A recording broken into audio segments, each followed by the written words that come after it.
Welcome, ladies and gentlemen, to another edition of Nickel City Hot Takes. With you live on video, Brian and Angel. Yes. So, this podcast today is going to be a little bit out of the ordinary. We're going to throw some latest news at you, and then we're going to get into the thing that people have been asking for big time, and that's the education portion. That's something that's been popular. It's something that everybody's been asking for. So that's what we're going to give to you. And we're going to do our best. Angel and I, we both picked out one play each on offense and defense. And we're going to break that play down and show you different players' roles in that play, just to give you a better, deeper appreciation for them.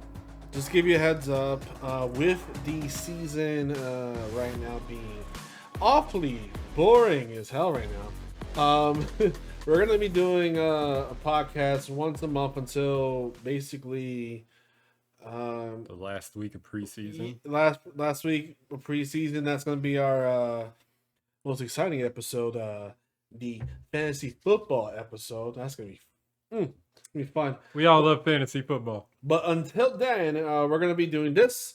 And if you want, this is up to you guys.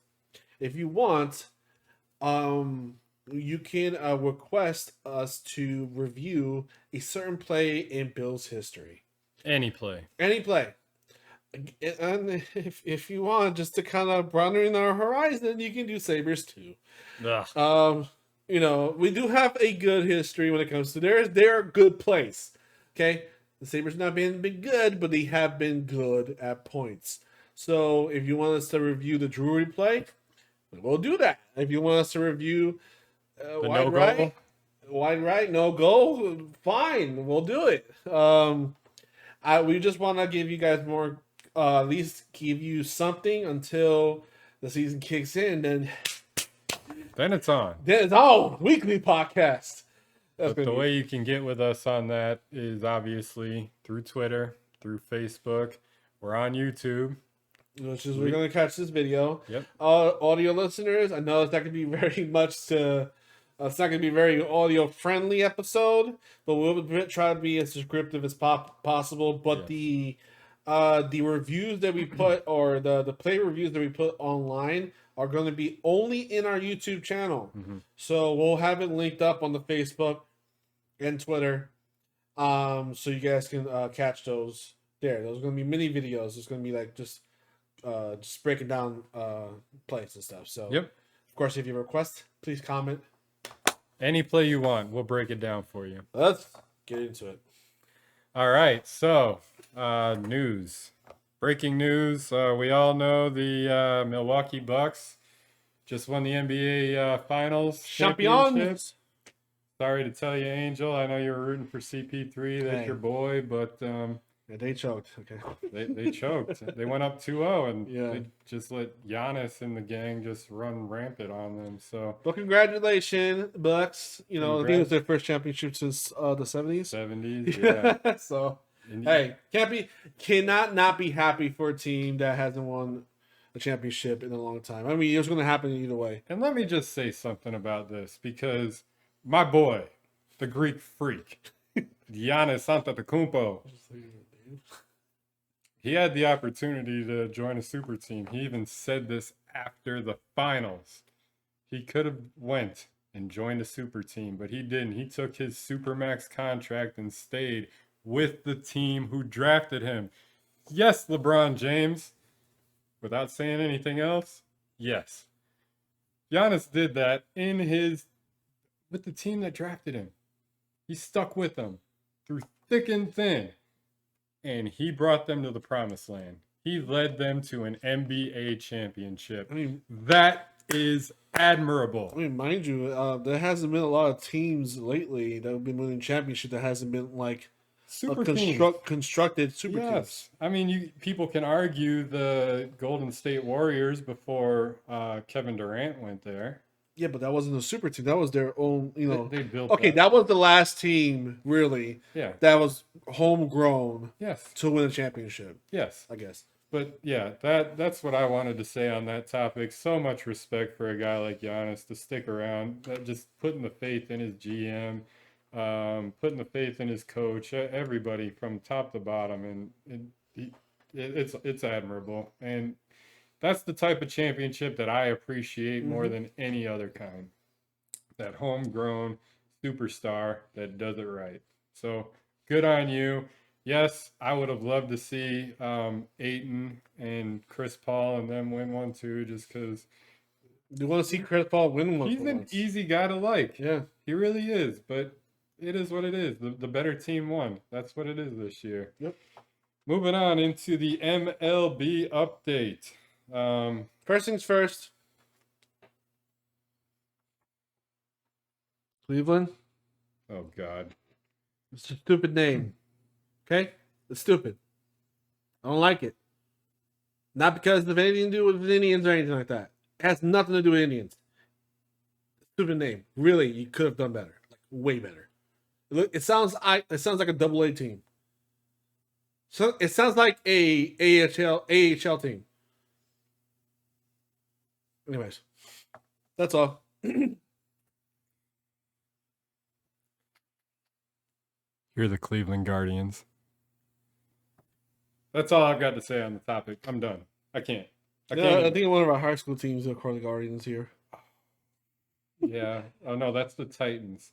But close. Yeah, Titans. Just. I can't. Anyways, I can't. Continuing. Go ahead. So, all right. American League East. No surprise. No changes here. Boston and Tampa Bay hanging around at the top. Boston 60 wins. Tampa Bay 59 wins. Half game behind them.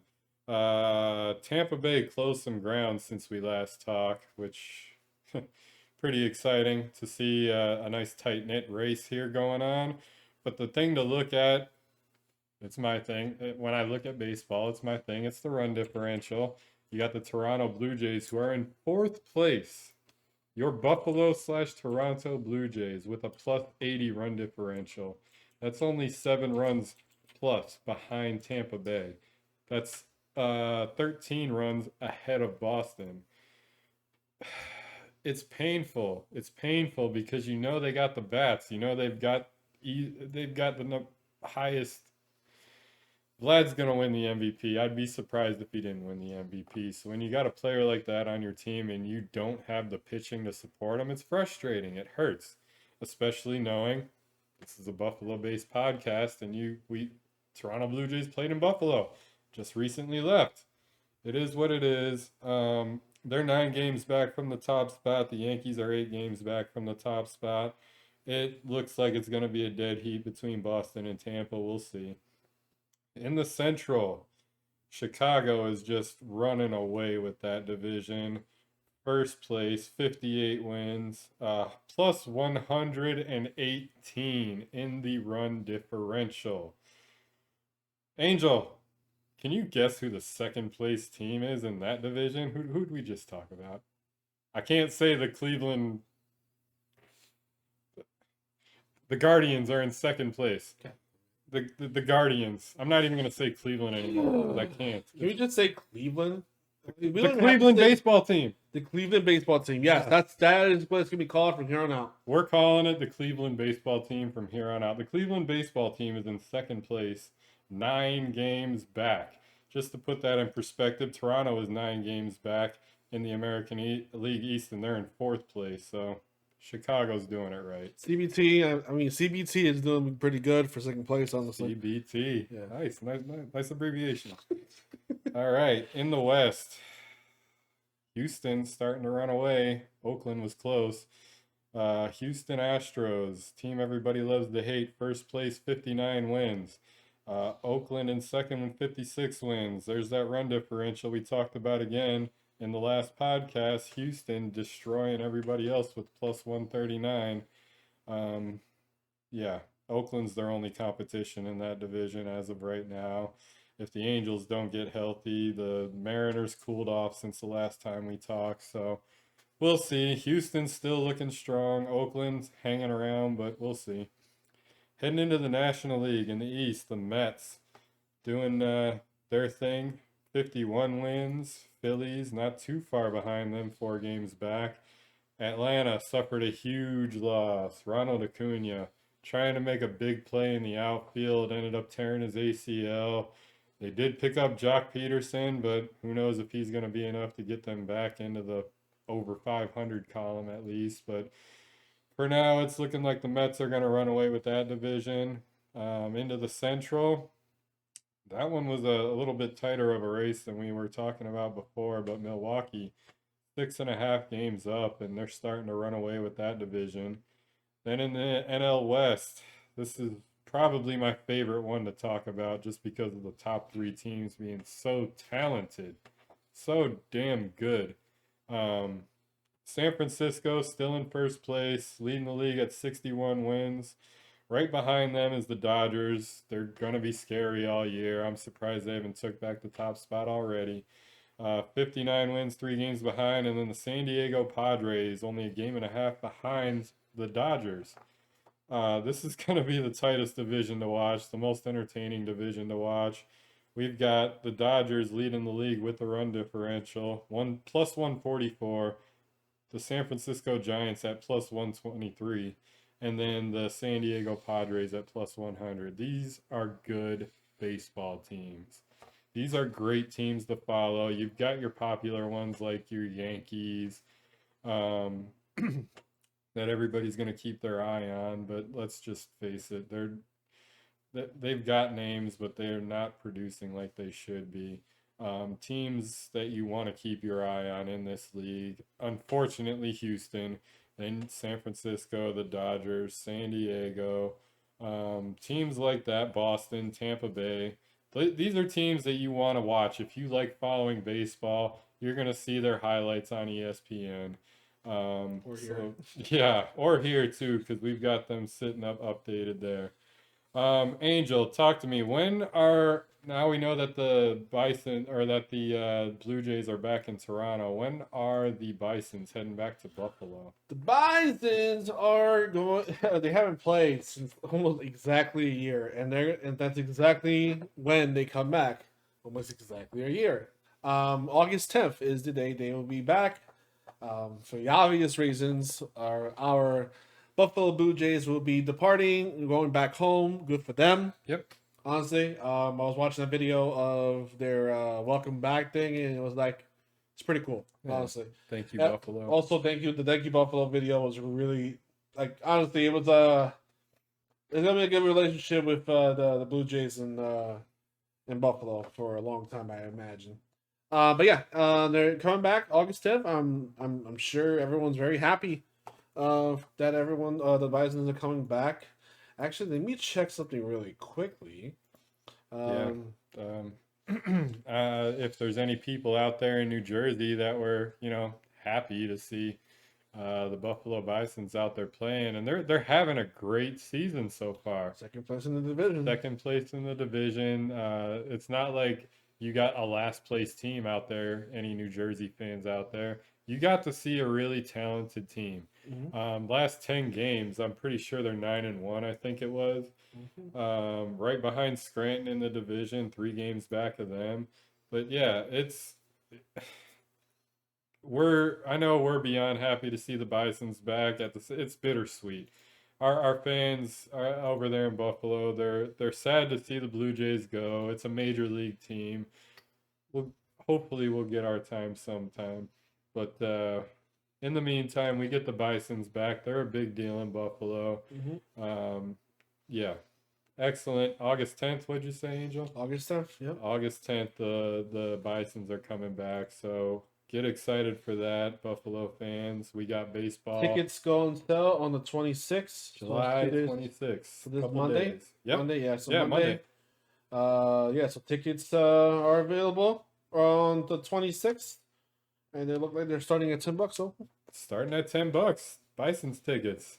I know that's a heck of a lot cheaper than the Blue Jays tickets, but for good reason. Yeah. Yeah, that's what we got on baseball. We just wanted to give our Buffalo crowd a little bit of an update on that. So get pumped, get excited. The Bisons are coming back. Moving on to our next topic, Angel. Mm-hmm. The Sabres. We just got Owen Power. Woo! Woo! Owen Power. That name. It's fun to say. I love that name. I love Take it that away. power. Take it away. I love the power. There's so much stuff you can come up with when it comes to power and own power and memes and all that good stuff. I'm gonna be honest. I know that he was the number one prospect. He had Yep. a lot of he was killing it this past year. Yeah. I think obviously it's Michigan. You know they had an all-star team. Literally. I think most Brian was saying 5 of them went the top in the top 10. So that's saying something. But we got the best of them. So Sure did. he's a defenseman. To go with what just happened, we traded Rasmus Ristolainen to the Flyers for a first round pick and a defenseman and a second round pick, third round pick on the 2022 draft. That's a steal. I would say so. That's a hell of a steal. Okay, so I'm gonna tie this into our next topic a little bit, but I just want to touch on this. People who know how I feel about the Sabres know how I feel about Sam Reinhart. He just got traded to the Florida Panthers. Go ahead, Brian, let it out. Okay. Go ahead. We've been holding this in for a while. I know. Go ahead. Yes, I have. And I'm going to let it out. I'm just ecstatic. I feel like Sam Reinhart was just a lazy player. And I know there's going to be people taking shots at me. Just fire away. Yes, he has potential, but he never lived up to it in my eyes. I painfully watched every single Sabres game this year. I bought the NHL ticket. There's no way I'm not getting my money's worth. As painful as it was, I watched every Sabres game. And I paid attention to the players that should be doing well. In my eyes, Sam Reinhart underperformed in every single possible category. You're going to get a lot of comments that are going to disagree. Bring it. Bring all the comments. I will go to war with anybody that wants to argue for Sam Reinhart, and I will bring evidence to back it up. With that being said, I feel like Rasmus Ristolainen in the offensive zone, underwhelmed. In the defensive zone and, as an enforcer, he was great. I don't feel like we stole from Philly in a way because of what he did on such an underwhelming team. Rasmus Ristolainen performed the way a pretty good defenseman should perform. He was an enforcer. He was afraid to be dealt with. He kept the puck in the zone when he needed to in the offensive zone. Rasmus Ristolainen did his job. Sam Reinhart, as a first-round pick, did not in any way. He underwhelmed. That's just my mindset. I'm going to let you continue with what you were talking about there. Well, anyway, speaking of Reinhart, and you have kind of like lowball the whole announcement, but Reinhart, as of today, the 24th, has been traded to the Florida Panthers for a first-round pick in the 2022 draft. Now, mind you, some people will, be like, "Oh, why sell it to the Panthers?" Next year is supposed to be a huge crop, like a massive crop, very deep. It's just going to be, very deep draft. And also think about this: he was going to be a UFA very next year. So to get a first round pick on a UFA for the next year is a massive steal. Huge. Great job, Kevin. Like I'm shocked that I'm even saying these words. Great job, Kevin Adams. Sabres. Yes. Kevin Adams did his job as a general manager. To break this down for some people, this is the last year of Sam Reinhart's contract. The Sabres' job when it's a player's last year is either sign him long term to an extension. That means pay him a lot of money because he did a good job, or trade him away. There's so many teams that we see just let these opportunities slide and fall along the wayside. Kevin Adams realized this, realized that, okay, Sam Reinhart is a first round player. We drafted him in the first round. Yes, he put up the best stats for us last year, mainly And because been the year before that. just stop it. I'm just Stop it immediately. I'm just saying. Jack Eichel was injured. If Jack Eichel was injured, Sam Well, Reinhart would I'm be an just pointing out the afterthought. obvious. I'm not saying that Jack But Eichel would not done better. of I'm course just he saying. would have done better. But what I'm saying is that the reason why Sam Reinhart gave us the return that he gave us was because Jack Eichel was injured. Mm. Sam Reinhart wouldn't have put those numbers up if Jack Eichel was playing. You will not, no, nobody, anybody who wants to argue for Sam Reinhart will not sway my mind any other possible way. It's not going to happen. So with that, Reinhardt is now with the Panthers, and Risto is also, I mean, now with Philly. Now that leaves us with one glaring what happened, and that's obviously Jack Eichel. Obviously. What is going to happen with Jack Eichel? Let me tell you what's going to happen with Jack Eichel. Absolutely nothing. He's staying in Buffalo whether he likes it or not. First things first. When you get a first, a third, and a defensive player for a guy named Rasmus Ristolainen, before the Sam Reinhart trade even happened, I knew Jack Eichel was not going anywhere. But you got a first and a third for Ristolainen. They want like 3 firsts and prospects for Jack Eichel. There isn't a team that can do that.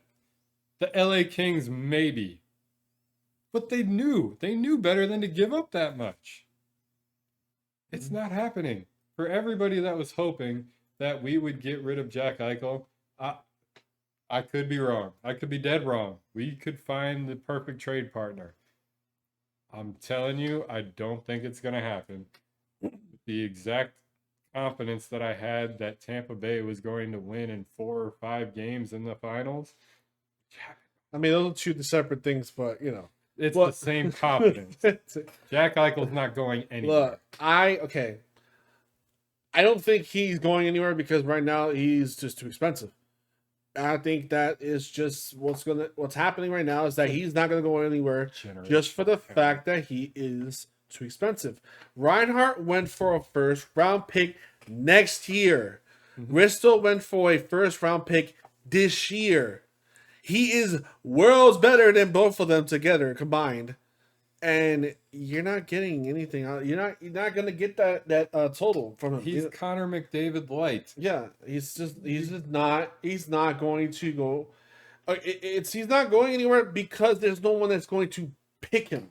No one's going to pay the absorbent amount of picks and prospects and players that you're probably gonna have to give up to get Jack Eichel. No one's going to do it. So we're going to have Jack Eichel in our team.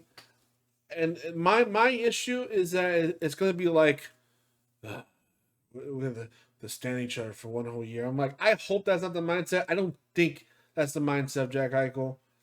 I will like to believe that's the case. But anyway, speaking of the future, this is our 2021 Buffalo draft class. Yes. And we're going to go, this is all the picks. We have 11 picks. Come on, man. 11 freaking picks. Hey, go ahead. We got 11 picks. I'm going to list now why I use the restroom. We got Owen Power. Isaac Rosen. I'm going to have a real tough time pronouncing these names, so excuse me for it. Isaac Rosen. Pro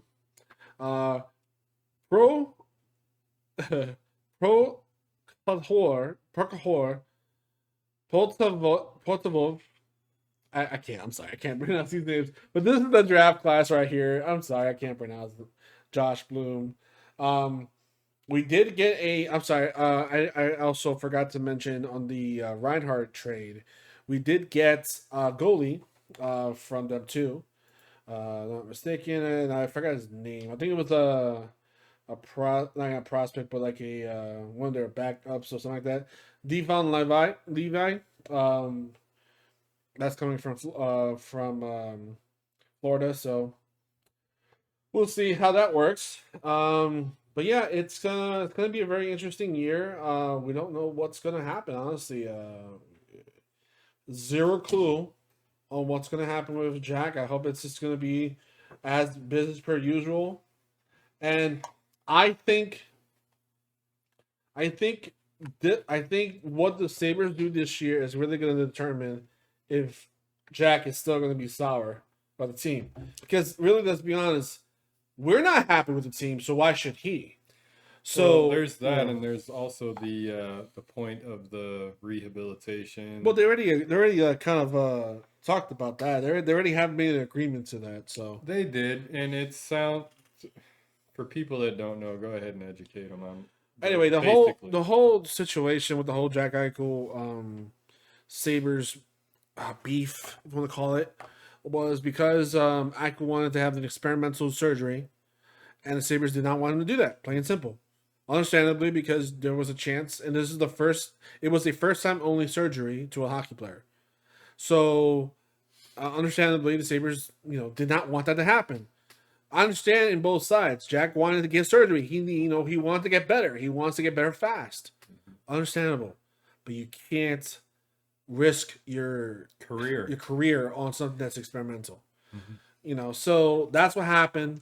Then they came to an agreement as far as the rehab process and see how that works.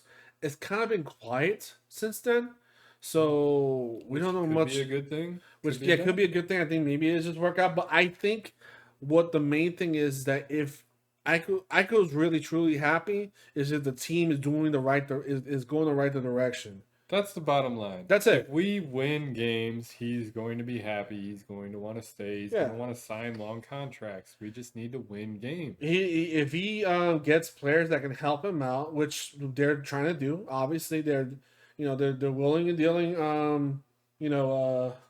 I just noticed the gif in the corner. It's fine. We're not burning alive. Don't mind the comments. Anyways, yeah. So if the team is doing fine and they actually have a direction, I'm sure Eichel is just gonna kind of be like, okay, well, I can't ignore the fact that they're trying to improve. They're trying to make the team better, which will make me better, which will help me out, not me having to try to carry the freaking team. So him carry the team, and there's just that weight. Yeah, that's a lot of weight. Being a bottom dweller. Yeah. The weight of carrying the team and the weight of being a bottom dweller, carrying a weight of worlds on both shoulders. Look, I understand. I completely understand what Jack Eichel's frustration is. Because it's the same frustration we have.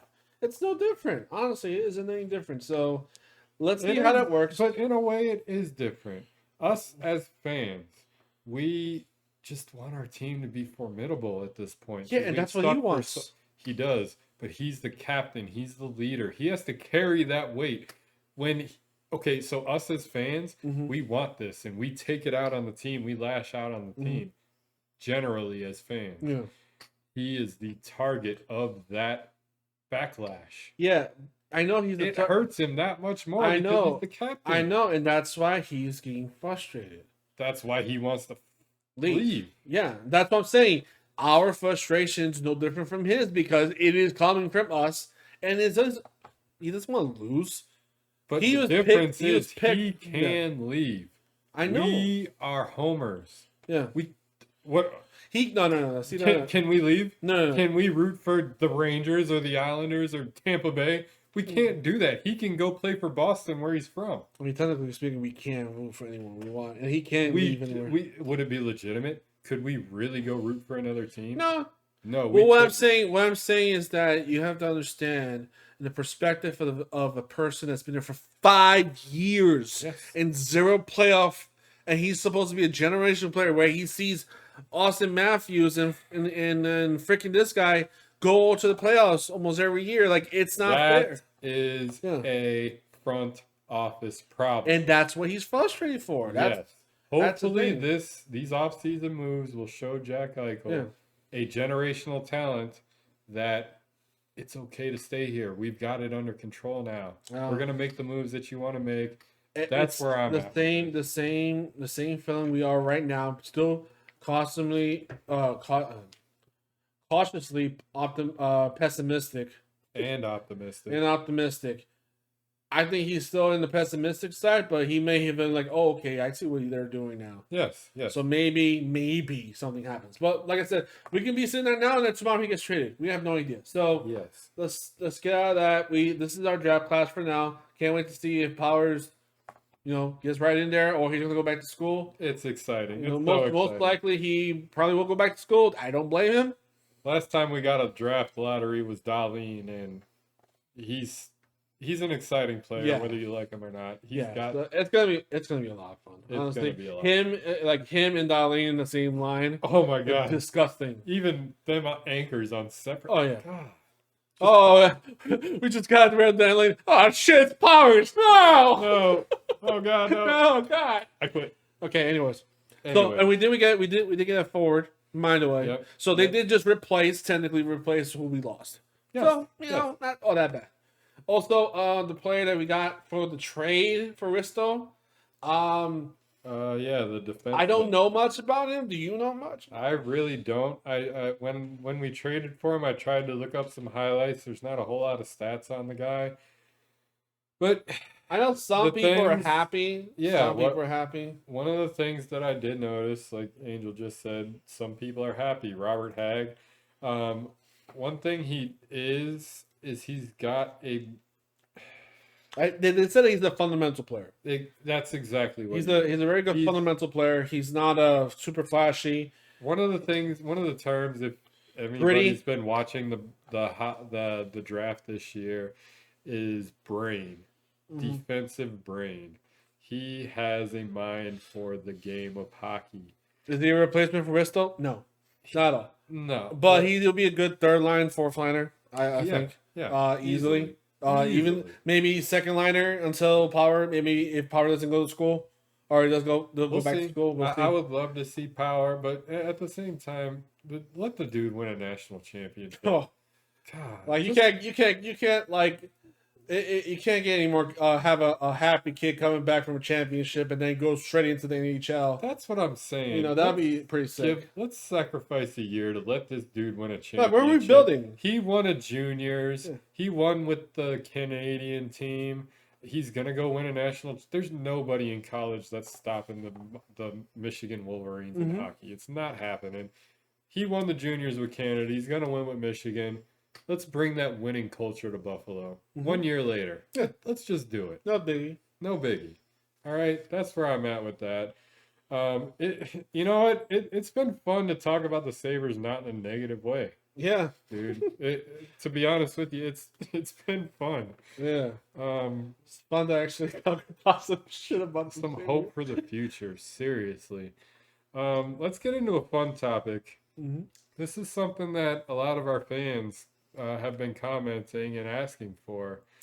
WWE updates. We've been slacking on that lately for the people that have been wanting to hear it. So we're going to give you guys what you asked for. Angel's going to take away SmackDown because I don't watch that for obvious reasons. I can't stand Roman Reigns. But I'm going to update you a little bit on Monday Night Raw. Bobby Lashley. You get the Raw highlights. Bobby Lashley is okay. So this dynamic that they have with this guy, it's something that I'm hoping has been leading to with the WWE Championship, and what Angel's showing you on the screen in the highlights is definitely not it. I have been hoping to see a Bobby Lashley versus Brock Lesnar championship match. Just this week on Raw, I didn't watch it because I didn't want to be frustrated, which I clearly am because SummerSlam's coming up. Mm-hmm. But what they just did is brought Goldberg back.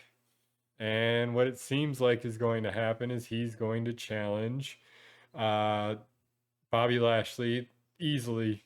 This is the best thing they've done with the WWE Championship in a long time. Bobby Lashley is the real deal. He's talented. He's expanded his move set. He is a fun wrestler to watch. If you're on the edge about getting back into wrestling, Bobby Lashley, he's they're basing him as a heel, but he's a fun heel. He is a dominant guy. He's fun to watch. He's he's definitely improved character wise. Hugely improved. He improved character wise so much. So much. It's kind of hard to ignore at this point. It is, because in the past, you think about Bobby Lashley. He was a very cookie cutter, big guy, big sweaty guy, Yes. that could do the spear, just like every 5 other people you can do. That's it. Yeah. But he's got he's gained so much character. Yes. I'm loving his it's like, I don't know how to describe it. It's just like they finally got to what he needs to be. Yes, and it's a beautiful thing to watch, because if anybody deserves it, it's him. Mm-hmm. One of the next topics that I kind of hated to see on Raw. You watched Raw this past week, right? Mm-hmm. So one of the things that I hated more than anything to see on Raw this week, but I kind of saw it happening, was Nikki Cross. So Charlotte Flair had a match. Ended up, did she win the match, or did she win by DQ? She won. Charlotte won the match, but then Rhea Ripley ended up getting mad, hitting Charlotte behind her back, putting her in the riptide, and then what happens? The Money in the Bank champion comes out. Nikki Cross comes right out and is like, okay, this is my opportunity to cash in. So what does she do? She does exactly that. Beat Charlotte Flair, pinned Charlotte Flair on Monday Night Raw for the Women's WWE Championship. And mind you, this was also a day where most people were expecting Becky Lynch to come back. So it's like it really threw us off. It was so good. It was so good. But for people that are fans of Charlotte Flair, it was so bad. That's what wrestling does to us. Yeah. You get the people that you like a lot, and you cling to them. I mean, mind you, okay, look, here's the thing that I have a problem with the whole situation is that I'm sorry, Charlotte should not have won the title for that to happen. Stop it immediately. No. Hear me out. Now she's a 7-time or whatever, 11-time champion, but she lost it in short time so fast every time. It's like, why bother? That's what the Money in the Bank is all about. No, but you could have done that with Rhea Ripley easily. Yeah. No, think about it. But look, okay, so look. Okay, sacrifice her reputation. Her reputation is that she's got an 11-time champion. Well, you only been in WWE for 5 years, so let's break it down. How many times you lost the championship? But you're thinking long term here. Yeah, I'm thinking what's going on right now, and right now, with the storyline that they've had Charlotte and Rhea going, with Charlotte's persona and Rhea's persona. Yes, we've argued on this back and forth. Yes. As a whole, Rhea deserves to be a champion. No. Okay, again, this has nothing to do with Rhea being a champion. Oh, it has something to do with being a champion, not deservingly. It's how to handle. By the way, he hit him 20 times with a chair. Yes, 20 times. Two different chairs. He was an angry man. Yeah, he was a very angry man. Watch, this is the video we're talking about, guys. It's like this is angry. I don't know. Again, these chairs are probably a little brittle, but getting hit 20 times, it's gonna hurt. I mean, a wiffle bat getting hit 20 times with a wiffle bat hurts. This is South Park reference. Anyway, so what I'm saying is that Rhea should have kept the title. What? Continue, but anyway, Rhea should have kept the title and then lost it to what's her face. That's what should have happened. That's a good point. That's what I'm saying. I'm not saying this has nothing to do with deserving or this. It's what would have made more sense in the storyline and not made Charlotte look like a fool. That's true, but we both got our equal points here. This, as much as I hate John Cena, look, this was special. Okay, look. Okay, I usually in the past usually hated John Cena with a passion. with a He passion. has hated him. I hated John Cena so much. I ugh. Ugh. How he hates Roman Roman. Reigns is how I hated John Cena. I just didn't like John Cena, anything about him. But I don't know, when he came back in Money in the Bank, and then when he showed up on Raw, something about it was like, yes, It was so good. it's good. He is John Cena coming back on Raw mhm. to open the show. If you haven't watched it, get on Hulu, turn it on. Yeah. He opened the show and it was electric. Oh my god, it was good. His promo was perfectly placed. Everything was good. Not like this garbage that you're seeing on the Speaking screen. of which, speaking of returns, here's Goldberg. He's back. Woo! I hate Goldberg. I don't hate Goldberg because of Goldberg. I don't like Goldberg because he's an old wrestler that doesn't really wrestle as good as he used to. Not even close. Not close, so just stop. Just stop bringing Just stop. Goldberg back. If all he's going to do is I say the same thing about Undertaker. I'll say him. the same thing for any wrestler that looks bad. If it was Triple H, if Triple H looked bad in his, like say the next match he looks bad, I don't want to see him back again. But I don't think it's going to happen because he cares about his company. Unlike Goldberg, Goldberg probably just get a paycheck, and freaking leave. Yeah. All I want, Goldberg is back, fantastic. Bring the draw for people who are casual, super casuals. That's fine. Don't make him lose the title to Bobby Lashley. Please don't. I promise you. If you do, this is what you do.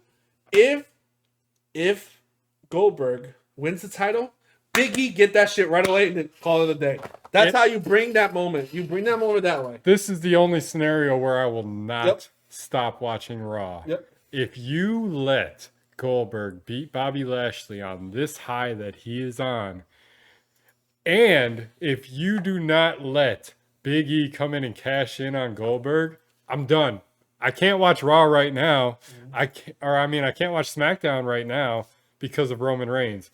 If Goldberg beats Bobby Lashley and Big E doesn't cash in, I will not be able to watch Raw either. I will only be able to comment on NXT. You can't convince anyone in the WWE universe that Goldberg can legit beat Bobby Lashley. It can't happen. You can't. Anyway. So while you're bringing up SmackDown, let me just bring up something that I want to talk about. This guy. This is exactly what I wanted to talk about. I don't know what's going on SmackDown, but it's obvious that he's taken out Sami Zayn with the coup de grace easily. When Finn Balor came back to NXT, it was the most exciting thing that I thought could ever happen to NXT. It was just great. Mm-hmm. He was the NXT champion for a long time. Yep. He beat Adam Cole, baby. Mm-hmm. But dude, just after Karrion Kross took over the NXT championship, it was just obvious that it was time for him to come back. Yep. I'm gonna let you take it away with how he's doing on SmackDown. What a time to come back. You have it's simply put, the big show notes, I guess, is right now, Roman Reigns, John Cena came out, called out Roman Reigns, and simply put, Roman Reigns is like, look, you are generic, you are very you do the same thing every time you come back, and that's all you do, which to his defense, John Cena does a lot similar, but it's what works it works. What he does works. So, you can call it, Roman Reigns calls it a bad thing. I call it a good thing. It's something we needed after this past year and a half. Acknowledge me. So, it's just, honestly, it's just something that, that I don't know what they're thinking. I don't know what the plan is. You get two of the most hated and liked. Yeah. I hate to say it, but they're both of the most both of the two most hated and most liked wrestlers going against each other at the same time. That's what they're trying to do. Yeah, I hate it. But anyway, so what turns out, and this is where again, because you don't watch SmackDown, this is where it gets interesting. Roman Reigns said no. Roman Reigns said no to John Cena. He See says, that. I don't want to waste my time with you. Oh, from a fan's perspective that knows this. Let me see. Oh, John Cena is gonna come out and say, "Oh, you're scared. You're just scared of No, me." actually did not. Here's where it gets interesting. See, this is why WWE is doing a pretty good job. See, Okay. the WWE clear as day, was waiting for fans to come back. Clearly, think Okay. about it. I mean, Yeah, things are getting good now that's because the the big fans are thing. back. Just explain that real Okay, quick. simply put, WWE is in full capacity now. You get the crowds, you get the it was so good. By the way, hold on a second. Oh, this okay. Toni Storm is used to be in NXT and now she's in SmackDown. Me and Brian absolutely love Toni Storm. Like since she was an independent and she finally came up to NXT, we loved Toni Storm. I'm gonna show you a move that doesn't make any sense. Press play. Yes, he's pressing play. Watch this.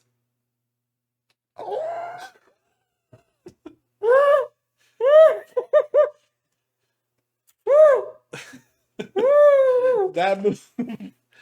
Okay, that is. I don't know what that move is. To be honest, it's a weird, very devastating move. But anyway, yeah, Toni Storm is back, and she's also brought here her arsenal of moves, which she's very stupid creative with. So I'm very happy. I think I'm gonna be honest. I think SmackDown's a little bit top heavy compared to Raw. Bobby Lashley's the biggest star in the WWE yeah, but then in my mind. yeah, SmackDown. But anyway, But that. yeah. So anyway, Tony Storm is back. But anyway, back to what I was saying about the Roman Reigns thing. So Roman Reigns said no to John Cena, and then Bring it on. Oh, here. the Prince comes out. You know he's gonna beat Finn Balor. See, here's the thing. Explain to me what's going on here. So simply put, Finn Balor, after Roman Reigns said no, Finn Balor comes out and saying like, "Hey, look, simply put, you're not gonna pick him, so pick me." And then Roman Reigns says, "Yes, challenge accepted." Now, here's the thing about this situation. This is going to be put on SummerSlam. This is not a title shot on SmackDown next week or 2 weeks from now. This is a SummerSlam match. Let me explain something to the wrestling fans real quick, just as a common knowledge type thing. If you're not an avid fan, you don't know that in NXT, there's title matches every week. Yes. And they are exciting as any pay-per-view. The big thing that you want to look forward to in NXT is what's called TakeOver. Those are their big pay-per-view. Which is going to be the same week of as SummerSlam. It's TakeOver 36. And they aren't even hyping anything up except for Samoa Joe and Killer Kross. Yeah, we'll talk about the NXT after. We'll talk about that next. So anyway, here's the thing about Finn Balor here. They do have a history. You may not know this, but Finn Balor and Roman Reigns does have a history. You want to know who became the first Universal Championship? That was Finn Balor. I remember watching that. And it was against Roman Reigns. That's right. So, this the thing is that there's a huge possibility that this guy right here could win against Roman Reigns because he was the only one to beat Roman Reigns. It's not going to happen. John Cena has not won against Roman Reigns. It's not going to happen. Look, you say what you say, but I'm just pointing it out. Us as fans, we watch the pay-per-views together, but we watch it as a group. Like a bunch of our friends get together and we watch the wrestling pay-per-views. We take bets on certain matches because WWE loves Roman Reigns as much as they do. I'm going to do this live right now. Angel, Roman Reigns beats Finn Balor. $1. I'm not betting that yet. I don't know what Come on, I gotta see how it is. Right now, I don't know anything about this. Next episode, we'll try to do something, but not right now. Right now. No, not right now. Roman Reigns beats him. I'm not accepting it. I want to see where this plays out first. Continue. But anyways, Roman Reigns accepts his challenge. Now, it's not clear if it's for next week or for SummerSlam. We have no idea, but we don't know where John Cena fits in his storyline. We'll find out. No clue. My only thing I can think of is that man right there is going to go into the title shot. Also, it's going to be a triple threat. My guess. Oh. And I'm gonna be honest, I would sign up for those three going against each other any given day. No. Look, put your biases aside. You still have John Cena and Finn Balor in the ring. Yes, it's a pretty damn good. It'll be fun to watch, but end result. Plus, also wins. John Cena did improve his moveset like dramatically compared to what it used to be. I'll give him that. So just saying. But anyway, that was that. They also the SmackDown was also in took place in two places. They had it in Miami, in the Rolling Loud festival, which was massive. Look at that crowd; it's huge. And of course, she won the title back. And this is what I am waiting for right here. So good. This is what I want. Yes, so badly. This rivalry goes back 7 years. He wasn't even wrestling. This is like the best Seth Rollins is the laughing asshole Seth Rollins. And this is my favorite Seth Rollins. These are two of my favorite wrestlers of all time. Oh, yeah. Easily. So it's so great to see this. It's like, honestly, I can't wait. This is going to be in SummerSlam thing. So I'm just like, SummerSlam is looking pretty damn good right now. I wish I could watch SmackDown. Yeah. Because of this, but I can't because well, you know, Roman Reigns is always going to show up at the end of the show, so it's like you could just watch. Beginning, end, middle, who knows? I can't do it. I don't want to give him any props. Yeah. Oh my God. Oh, the execution. So I'm done. The look. Oh, the crazy man. But anyway, so that's what's happening with SmackDown this week. But yeah, they had it in Rolling Loud in Miami and in Cleveland in the same time. It's just great. You roll out of the ring. It's just great. Honestly, it's just great. I can see these two are going to create a hell of a freaking rivalry. It's gonna be great. Brian aside, please pause this. Brian aside, Roman Reigns actually put out one of his best promos this past week. It was kind of funny. But yeah, he put out one of his best promos. I suggest you to go online and check it out. It's actually pretty good. He's really pulling out the heel move pretty damn good. So yeah, that's pretty much it for SmackDown. Brian wants to come back for NXT. You know, that'd be nice. Right. Anyway, NXT this week, pretty dang exciting. I didn't get to watch too much of it. I only saw like clips of it. But I do know that Samoa Joe is. I can only imagine that he's definitely gonna be having a returning role in wrestling, like as a performer and not just a management position right now, or an enforcer. I guess that's what he is. I think it's gonna be pretty damn awesome to have Samoa Joe back in the ring and in full. His promo work, oh my god! Like Samoa Joe is so damn good in the mic. Like he's one of my favorites just because of his let alone his performance alone is just worth watching. Just do yourself a favor, just watch him talk on the mic. Like literally, there's compilations out there of just him talking on the mic, and they're just funny or really mesmerizing, or like it's just watch it. It's good. So waiting for Ryan to come back. Man, Jesus.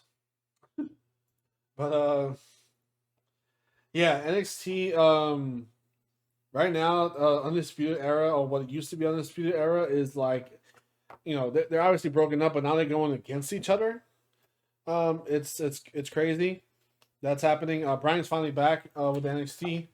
review-ish thing. Oh, here we go. So, Ryan, I didn't get to watch too much NXT. All I know is I watched the promo with Regal and Samoa Joe. I was just gushing over how amazing Samoa Joe is on the mic and just pure, intense. For those of you Yeah. that haven't gotten to see Samoa Joe in action in Raw, SmackDown, or NXT, this dude is the most One of the most talented.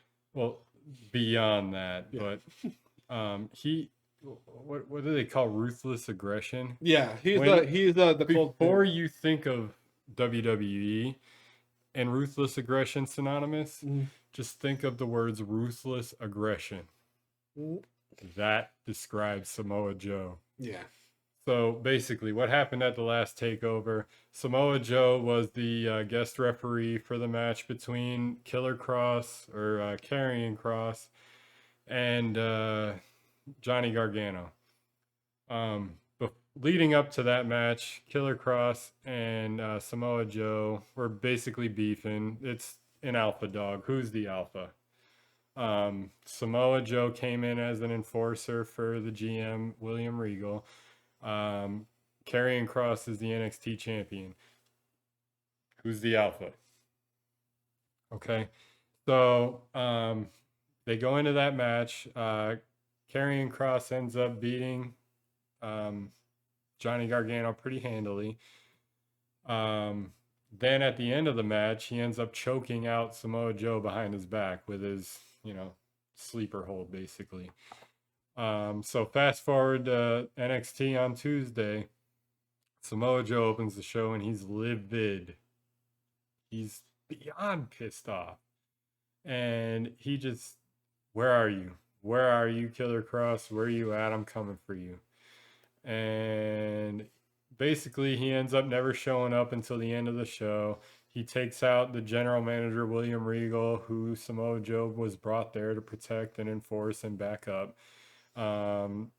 It's leading into something that's awesome.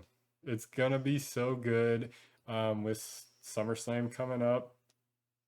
Takeover. I could see a Samoa Joe versus Killer Cross, Angel. Mhm. That would be something of a match because let's face it. Let's think of the last couple people that they've pinned Killer Cross against.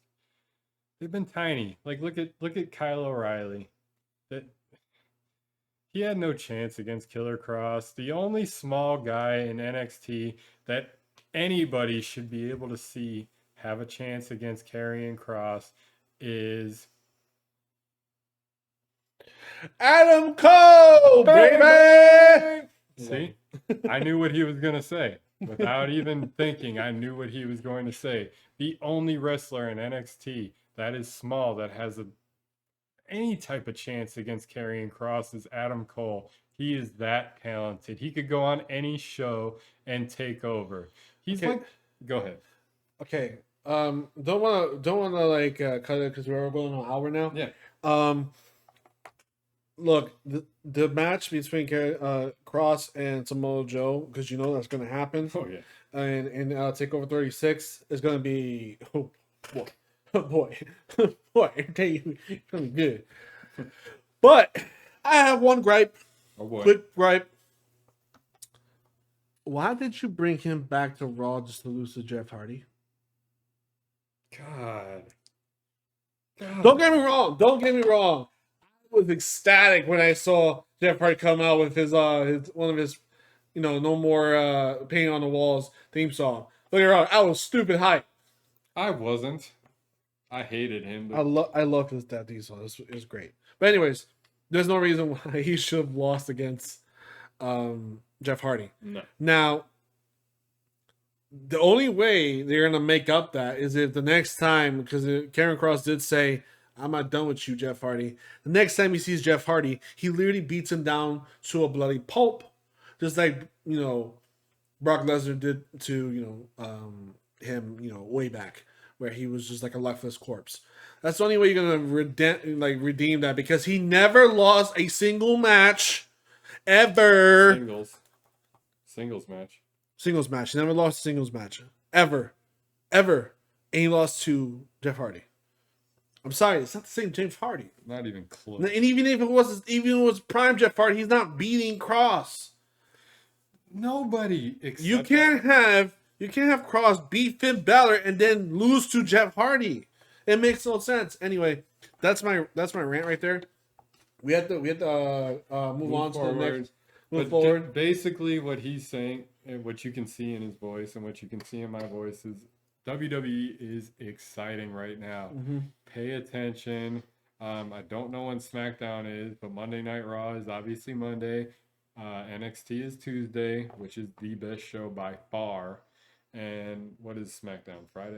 Fridays. Friday night SmackDown. Monday, Tuesday. Get three. Friday. You get three WWE shows a week. I still think SmackDown's the superior brand as far as not between all three of them.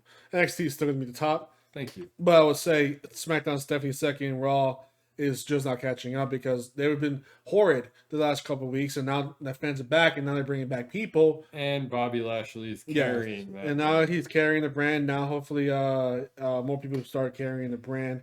But carry us, Angel. Carry us, speaking of, into our educational segment that people have been waiting for. Okay, so we heard you loud and clear. So what we're gonna do is I'm gonna put 5 minutes on the board. 5 minutes. Me and Brian have 2 plays, one defensive and one offensive. And we're gonna talk about why is our favorite play. Yep. One play we're probably gonna have a little bit more of a longer discussion, but we'll put that last. Yes.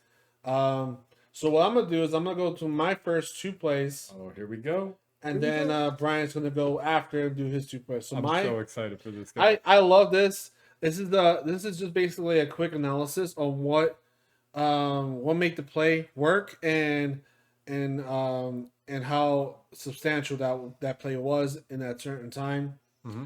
And really just break it down. Who did well, what blocks did well, and stuff like that. We're gonna kind of just break it down. And obviously we see Josh Allen back there, so this is Angel's first offensive play. Yes. What I chose is I guess you can call it like a flea flicker. I don't know if it's a flea flicker the term or a fake jet sweep. Who knows? It's like a fake jet sweep, which is a thing that we did.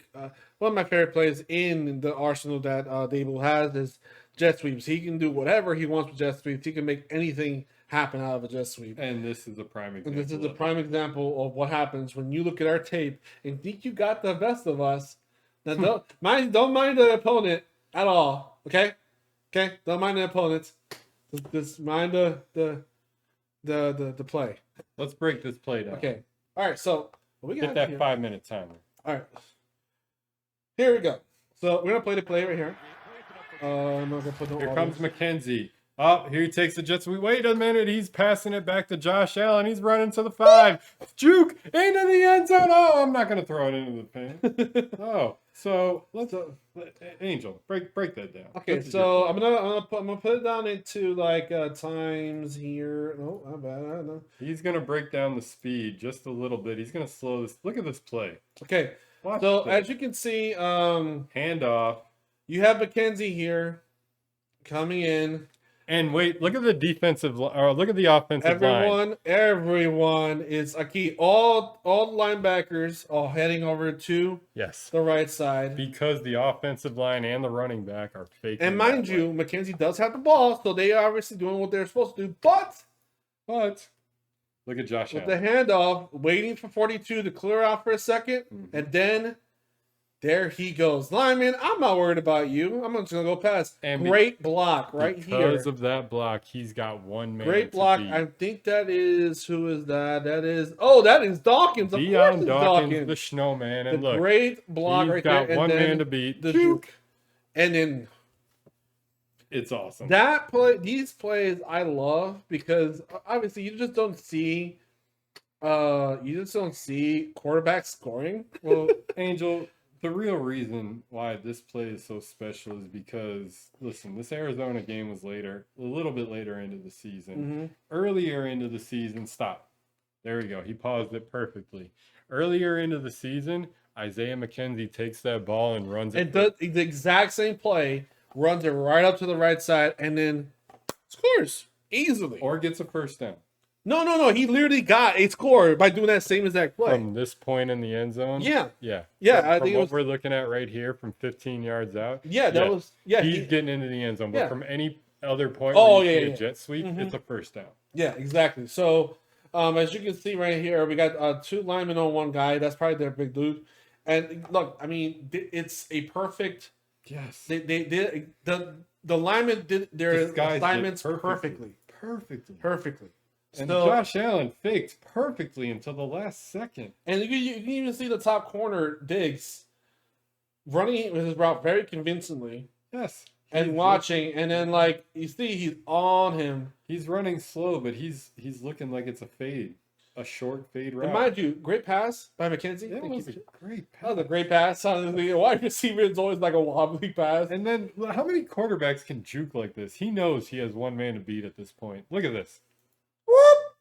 Right here. Oh! You're not getting there. Come on. Just stop. You're not stopping a 6'7", 6'7", that can move like that. Just, you're done. Stop it. You, number 42 or whatever you are over there, stop it. Just fall down. Just fall down. You're not stopping Josh Allen. It's honestly, it's plays like this, and then there's also another jet sweep. That's a fake jet sweep that turns out just like this. Whoop! The same direction. It's like, I mean, just stop it. Oh, it's so good. Anyway, so that's my that was one of my favorite ones from last year. We're gonna do Brian's. Oh yeah, favorite one. And this one's gonna be a little bit more disgusting. It is a lot. I mean, in so many ways. I'm gonna break this down for you. In so many ways is this more. Right, so let me reset real quick. 5 minutes. Okay, so before you press play, Angel, what I want the people to watch at the beginning, normal play, normal speed. At normal speed, and then he's gonna put it in half speed. Mm-hmm. What I want you to watch is Josh Allen when he releases the ball, and then what I want you to watch after the ball is in midair, where Stephon Diggs catches that ball. Okay, go. Diggs to the left, one-on-one with Tyler Kroft in motion, running up the middle, faking to the right-hand side, drawing that middle linebacker off to the right, and leaving 2-on-1 coverage. Now, half speed Angel. Let's look at this. Oh my goodness. Xavier Howard, the top leading. Look at this guy. He can't figure out where Josh Allen is throwing the ball. Diggs knows exactly where he's throwing the ball. The guy behind him has no idea either. Let's break this down. Remember what I told you to pay attention to. Half speed Angel. Also, hype Diggs. Oh yeah, is the best Diggs. After hype Diggs is the best Diggs. He knows what he did at the end of that play. He knows he what looks kind of play he looks at his soul. He fierce gazes him like Dwayne the Rock Johnson. All right, so we're gonna go. All right, half speed. We're gonna watch when Josh Allen releases this ball, and then you're gonna pay attention to where Stephon Diggs catches this ball. Here we go. Tyler Kroft in motion. He's going to run to the middle of the field and draw the middle linebacker away from Stephon Diggs. Look at Josh Allen. Perfect handoff. I mean, perfect handoff. Play action. Yeah. Now he's eyeballing Diggs. He's waiting for that cut. There's the cut. There's the throw. He knows exactly where to place that ball. Oh, this is so good. No, but you know there's a funny thing that you didn't see? I don't think most people saw. I know what you're talking about. Watch. Okay, pay attention to Josh Allen's vision. Look at his vision. Look where he's looking at. Essentially, it's he could be looking at Kroft, or he could be looking at Diggs. He was looking at Davis over the middle, right here, over the middle, right. Look at this up there, right here. This has to be perfect ball placement. You see Davis. Yep. Josh Allen was looking at him before he looked at him. And look at Howard. Look at Xavier Howard, top NFL interceptor, going for that ball. Look at Diggs' placement. He knew exactly when to jump. He knew exactly when to snag that ball. He knew exactly when to bring it into his chest so the guy behind him could not have a chance at it. This was perfect execution from Josh Allen. Gaze. Look at that gaze. But what I want everybody to take away from this, from the very beginning, perfect execution from Josh Allen from the throw, perfect execution from Diggs with the catch, perfect fierce gaze after. But think about, he faked it to Devin Singletary.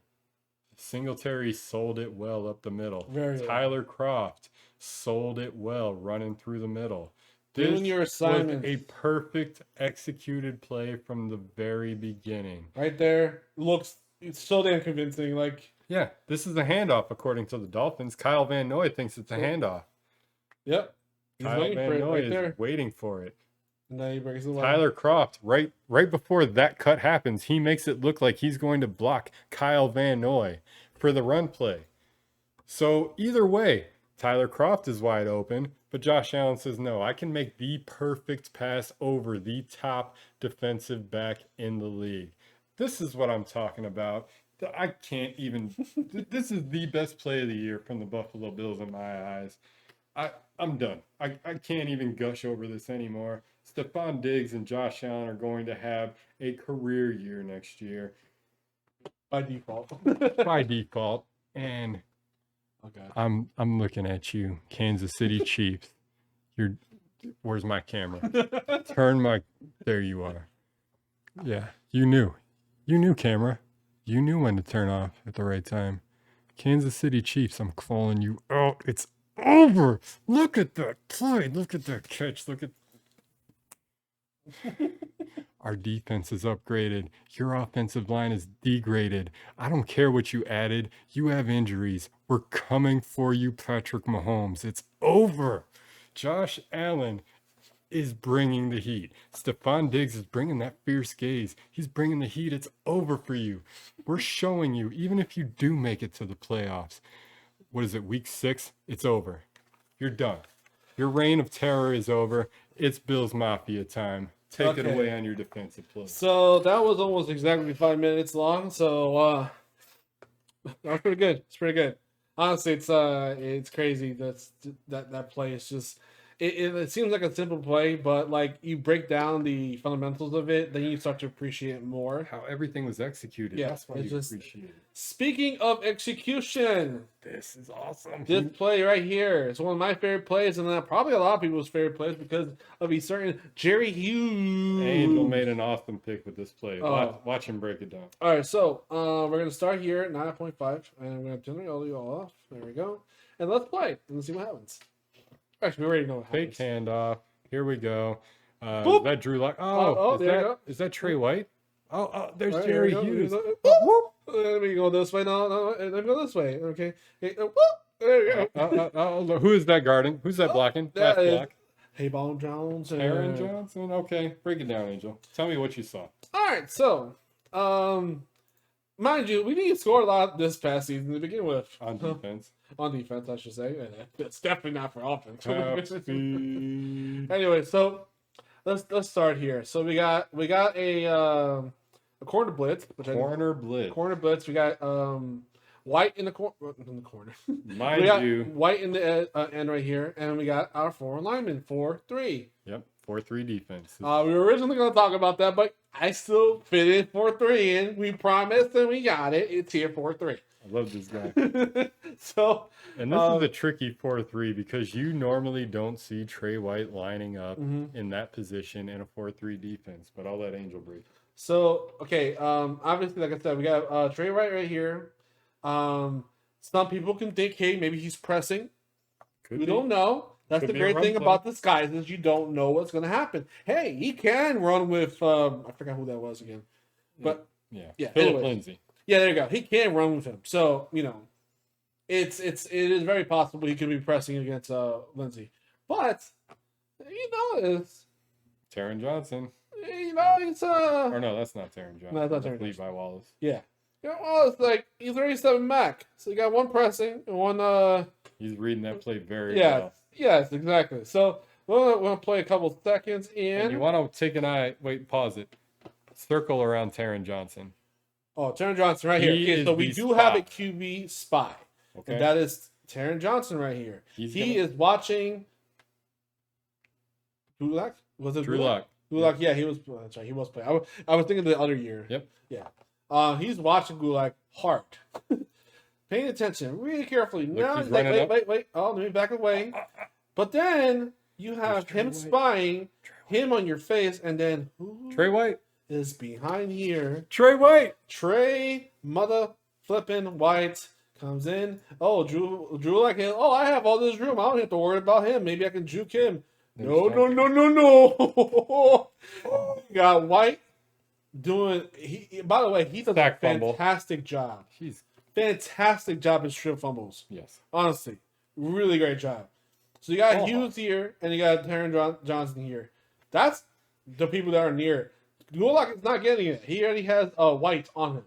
So And no there other you go. Broncos in the area. Now, of course, a seasoned veteran, done it long enough, because most of the time, for some reason, every time a fumble happens, a player takes about 20 minutes to try to grab a ball off the floor because it's like squishy and stuff. And this right here, right where he paused, it's one of the best parts where he could have possibly paused it because Taron Johnson sees right here. He wants the ball, but he also knows that Jerry Hughes is going to grab it first.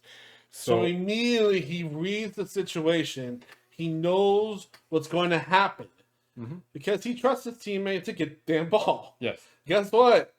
He It gets happens. the ball because he's good. He's a veteran. He gets the ball the first try. So then he grabs it right away. Johnson straight into going into he got blocked, but he's going right into block mode. He sees Hughes coming back. Guess what? Johnson, shoot, going right up. He knows his job. He knows his job. They do this in practice all the time. He does low Final slap. block. You know, it's somewhat of a block, more like a fake. At least get the guy out of the way. I don't think it would make a difference. I think Hughes is still scoring that regardless. End result, Jerry Hughes, Yes. fumble 6. It is beautiful. And it's honestly one of my favorite plays because it's So much again so much execution. happening. Okay, let's a quick breakdown. So we got White And Hughes on the opposite side. faking the press and going for a blitz, leaving him alone. But guess what? You still got your backup back here, so no Yep. worries. So then you have him. That's what's happening. Then you got pressure from Hughes being a dog, just like pushing and just dominating the line right now. And these two guys on them, and then you got Look at this guy lost back here. he doesn't know what to do. He's lost. He doesn't know what to do. So he's creating pressure now. Dulac is running for his life, not running Nobody's White. out on the trail. You're not running White. That's for damn sure. Because if it's either that or he's gonna lay the smackdown on you. So pick your poison. Anyway, boom, ball's gone, and then everything just falls into place. This Mind is what you- high IQ football players do Mind you, Hughes used to be a running back. in college. So to be honest, if Johnson got the ball, he'd probably just get hit right away, and that's it. He would just get a pick or just a fumble recovery. That's it.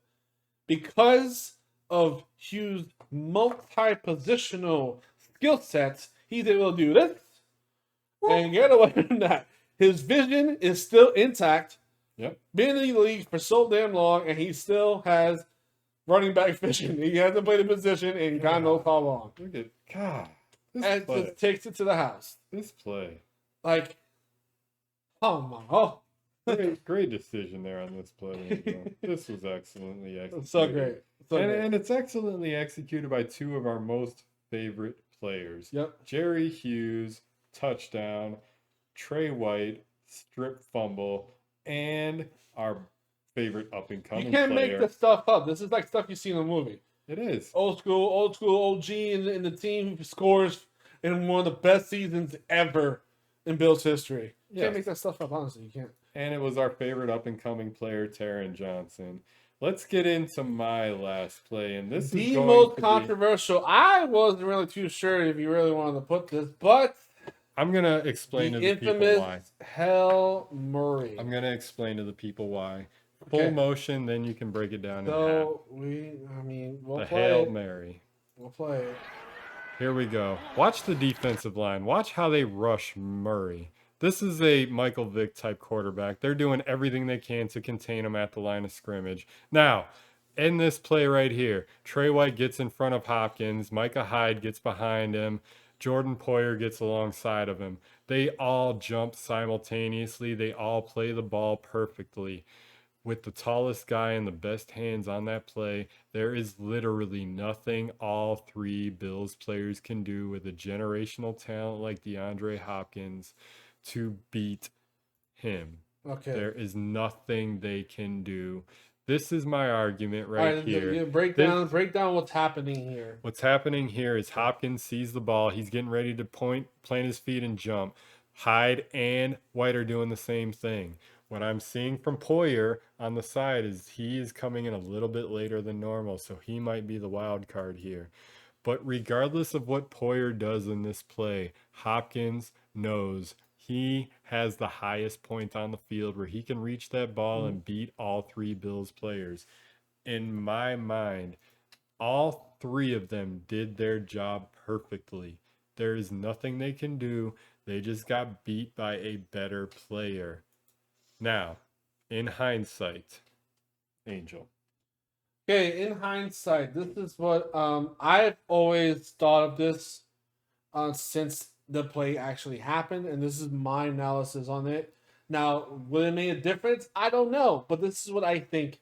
And I'm not blaming anyone on this, that everyone did exactly what they did, but I think there was something that should not have been done, and maybe just a slight chance that may have altered the game a little bit. So now, before you hit play, Mhm. go back to where you just were. Right here. A little bit more. Okay, right here. Before he hits play, what I want people to look at is Hyde behind Hopkins. Yeah. White in front of Hopkins. All three of these guys are in midair, highest point of the field. Who has the highest hands by far on that field? See, my argument has nothing to do with the highest hands, though. Here's where my argument comes in. Okay, before you hit play, Mm. my argument is the wide receiver's job, main job, catch the ball. Yes. Hit. In the main. That's what he gets paid for. I know. And the main job for a cornerback is what? Take the ball it from away happening. or stop it from happening. Yes. So this is where I think this may have not made a difference at all, but this is my defense on the play not being 100% done right. Okay. So now, you have Hyde behind and you have White in front. Two of the best defenders in the league. Yep. They're doing exactly what they're supposed to do. But now, here's a problem. Right here. Jordan Poyer Comes in. Here's the thing. This angle, you can't see it, but I'm about to show you an angle that does sort of kind of defends me a little bit. So, actually, we didn't even show this angle, but now I actually can show it more, and it actually helps my argument a little bit. Okay. Because I said it, I thought that this happened, and it did actually end up happening. Poyer came in, and essentially ended up pushing White away from the ball. Now, remember that. Remember what just happened right here. And I'm going to go right. Where is it? No, right There, here. There. Okay, remember what I said. Now look at the hand placement. You have there, and then you have whose hand is that? So according to this placement in defensive Angel, Yes. Poyer had zero chance. With watching Poyer's hands come into the play, Poyer had zero chance of stopping that ball. Had no reason to be in that play. In Angel's defense, if you look at the screen, how it's paused right now, the Adidas glove is That's Trey White. White's hand. In the Jordan glove is DeAndre Hopkins. Yes. See, White does have his hand on the ball at this point, but mind you, he's over here. So his hand is like this now instead of like this. Yep. So can you do this better than doing this? Just saying. Okay, I'm not saying it would have made a difference because again, he has hands. He might have not. It probably would just went like this, and then It's possible, but let me bring something that we both didn't think of before you hit play. While it's paused in this freeze frame, if Poyer is not a part of this equation whatsoever, Trey White has his hand Mhm. behind Hopkins' hands. Micah Hyde has his hands behind both of their hands. Mhm. Maybe if both of them can swat at the same time, like they're designed to do, who knows what? I'm just saying. But the problem is that in this play, Hyde swats late. See, his hand is not actually. Yeah, but he could be reacting to Poyer getting in the middle. It's But the thing tough. is, what I'm saying is that Poyer had again, and I'm not completely blaming. This is the reason why, because I'm not sure that would have made a difference. I don't think it would have made a difference. No. But what I'm Because saying is, Hopkins is Poyer back. had no business in the play. He doesn't provide any. He doesn't really do anything in this play because he's nowhere near Hopkins. He's already covered, But completely the covered. problem is Yeah. this is a a blocker's play. This is a defender's play.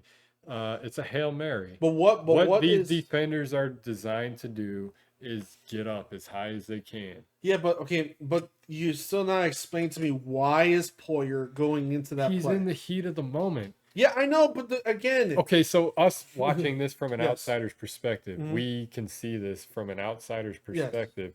Hyde and White have the best chance at that ball. Yes. Poyer in this moment has a thinks 0% chance at it. he doesn't know that, but he thinks he has an opportunity to Yeah. help. Mhm. It's his job to come in there and help his teammates out Yeah. from one of the best receivers in the game. I know, but what I'm So- saying is, I'm just saying in general, what did he provide? He provided nothing to the play. But in the moment, he doesn't know that. But that's In what the you moment, learn. he thinks he has 100%. Yeah, but that's why you learn from that. But see, like if you take this play, actually, you know what? We should do something real quick.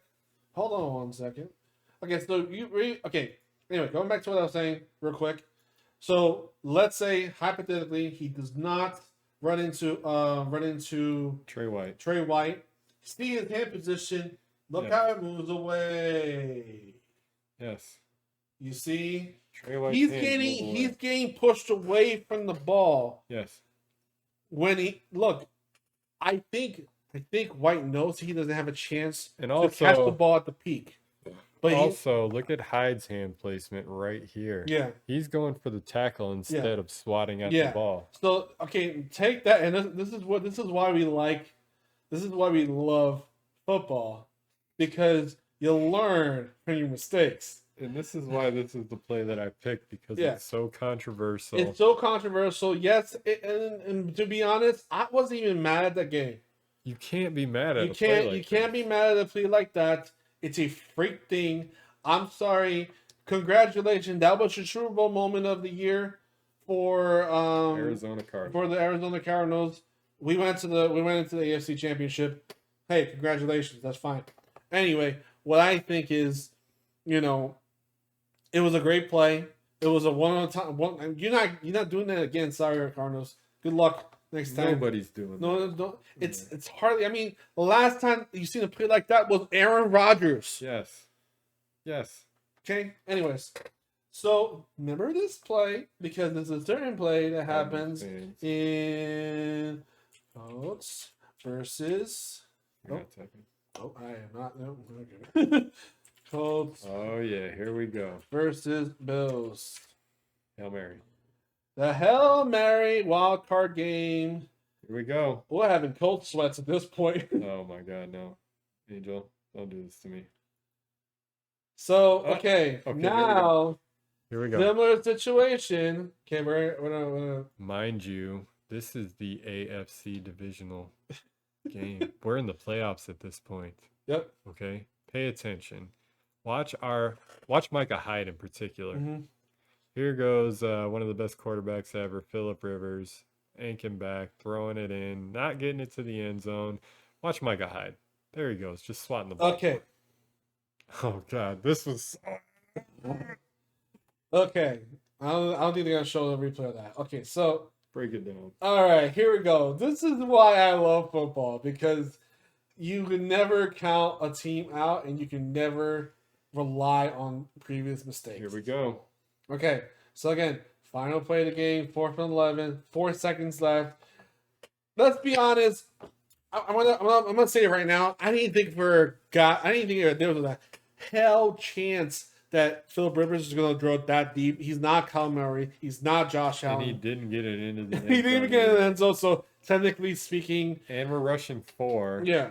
Look at Addison getting up there closest. Yeah, so I don't think that's happening. I don't think that it's going to be a repeat, but you can tell that they had a sort of a PTSD moment. They're like, okay, you don't want to try to pull this off on us like this time. Okay, we are prepared this time. Yes. And one particular thing, Brian said it before, Yep. and I'm going to point it out. Watch this. So, okay, you're creating more pressure, getting closer to the quarterback, so he immediately throws the ball with no accuracy whatsoever. Now, watch. Edmonds is back there.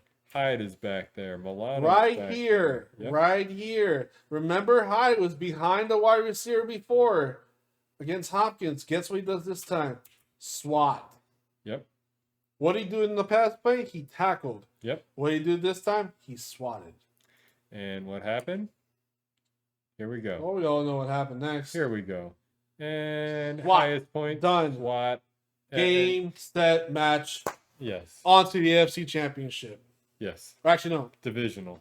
No, this is the wild card. This was the wild card. We're going to the divisional. Yeah. Divisional was against Baltimore, but yes. Wild First playoff win in forever. And it ended in a play that we got haunted by. in the regular Pretty much season. the whole entire season. Yes. It So was special. This is the main reason, guys. This is why I wanted to bring that play in. Basically to explain to you that there is nothing when defensive players scheme their best, play their best coverage, when you have a quarterback like Kyler Murray or Josh Allen throwing to a top wide receiver like DeAndre Hopkins or Stephon Diggs, there's just nothing a defender or 3 defenders can do to stop something that dominant, like I showed you in the Dolphins play earlier. Stephon Diggs and Josh Allen dominated those 2 Dolphins defenders.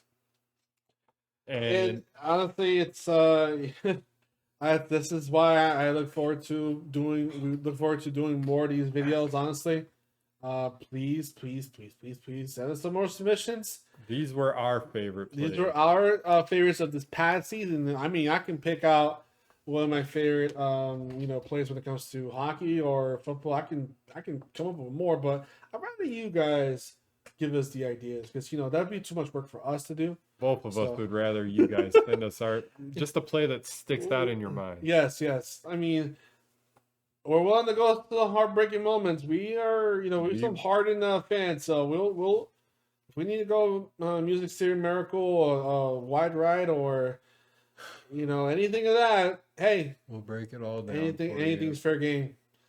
So anyway, that was a fantastic. Actually, did our hour and a half episode. I love it. Somehow we got an hour and a half. Yeah, for you somehow, guys. but we really had to fill up for you guys, and I hope we did a good job to entertain and inform you guys on what the happenings in Buffalo sports and entertainment. And what you can get excited for with next season, because training camp hasn't even happened yet. But like Angel alluded to, please get on Facebook, get on Twitter, get on YouTube.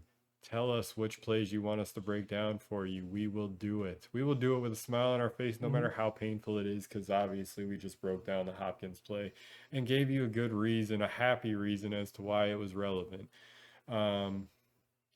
This is what we've got going on until the end of preseason. We are going to break down these plays for you and give you a new appreciation as to why the Bills are the way they are and how you can appreciate other players. I'm telling you right now, get excited for Taron Johnson. Take it away. Anyway, that's pretty much it for a Nickel City podcast, Hot Takes. I do appreciate you guys being patient with us. With the lack of content that's out there right now, and of course our schedules, we're trying to do our best to make sure we provide as much as we can, but we were able to at least fulfill a full episode for you guys. So that's a And we a want to plus. thank you guys, everybody that's been chiming in about WWE and wrestling, the people that have been chiming in about getting the defensive and offensive education. Please keep it coming. I can't stress enough how important this is to us. I think we might. I think I might open up a TikTok account and put up one of our favorite plays on TikTok, and then kind of ask you guys, hey, what is your favorite play? And then if we get some responses, we'll put it on the show. And Any we'll you break it down. TikTok people, get on there. Let's Yeah. get this going. This So, is exciting. hopefully, I say by come mini camp or so, I'll see if I can get a TikTok going, and we'll go from there. We'll go But from anyway, there. But this yeah, was this was Nickel City yeah. Hot Takes, guys. Please get involved. Tell us your favorite plays. We'll break it down. Until next time, we appreciate you guys more than ever. More than ever. Get involved. Can't see me. Can't see me. You can see me, but you can't Can't see. see me. That was a wrestling pun. Can't see me. It's a wrestling pun. John Cena. Peace. Bye.